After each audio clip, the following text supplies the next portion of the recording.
আসসালামু আলাইকুম। আপনি কি আল্লাহকে ভয় করেন? হ্যাঁ, অবশ্যই আমি আল্লাহকে ভয় করি। কেন আল্লাহকে ভয় করব না? আপনি কি আল্লাহকে ভালোবাসেন? কি বলেন? অবশ্যই আমি আল্লাহকে ভালোবাসি। কেন আমি আল্লাহকে ভালোবাসবো না?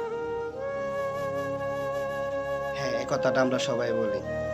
যখন মুয়াজ্জিন মসজিদে আজান দেয়, হাইয়া আলাস সালাহ, হাইয়া আলাল ফালাহ, নামাজের জন্য আসো, কল্যাণের জন্য আসো।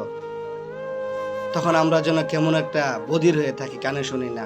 চার দোকানে বসে চা খাই, সিগারেট খাই, গল্পগুজর করি, আড্ডায় মেতে থাকি। আমরা আল্লাহকে ভয় করি, অথচ নামাজে কেউ মনে চাইলে পড়ি, মনে চাইলে পড়ি না। এটা কি আল্লাহকে ভয়? আল্লাহ যখন বলছে হারামগুলা খেও না, সুদ খেও না, ঘুষ খেও না, এটা খেও না, ওটা খেও না, যেগুলো হারাম, আমরা কি সেগুলো মানি? আমরা অনেকেই তা মানি না। হ্যাঁ ভাই, এটাই আমরা করি। আল্লাহকে বাসবো, বাসি, এটা সত্য। কিন্তু আল্লাহকে ভালোবাসাটা কি আমি বাসি না কতটুকু ভালোবাসি, এটা আমি আমাকে নিজেকে প্রশ্ন করলে পাবো। যখন আমি আল্লাহর হুকুমগুলা বাস্তবায়ন করার চেষ্টা করব। আল্লাহ হারাম বলছে আমি খাবো না, আল্লাহ বলছে যে এই পথে চলবো না, আল্লাহ বলছে আমার নবীর দেখানো পথে তুমি চলো, অনুসরণ করো।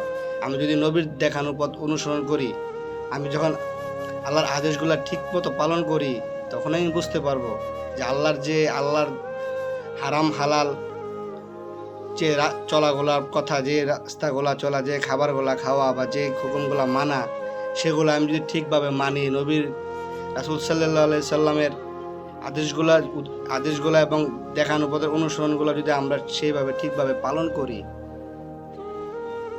সেগুলো যদি আমাদের জীবনের মধ্যে বাস্তবায়ন করি, তখনই বোঝা যাবে যে আমি আল্লাহকে ভালোবাসি, আল্লাহকে ভয় করি। আল্লাহ বলছে ইয়া আইয়ুহাল ইনসান মা গররাকা বিরব্বিকাল কারীম। আমরা আল্লাহর মতন রব পেয়ে বিমুখ হয়ে আছি। আল্লাহ এটাই বলছে যে আমার মতন রব পেয়ে তোমরা কে তোমাদেরকে বিমুখ করলো? যে ভাই, আমরা মুখে না বলে আল্লাহকে ভালোবাসি কথাটা বাস্তবায়ন করি, আল্লাহকে ভয়টা আমাদের মাঝে বাস্তবায়ন করি। আল্লাহ হাফেজ।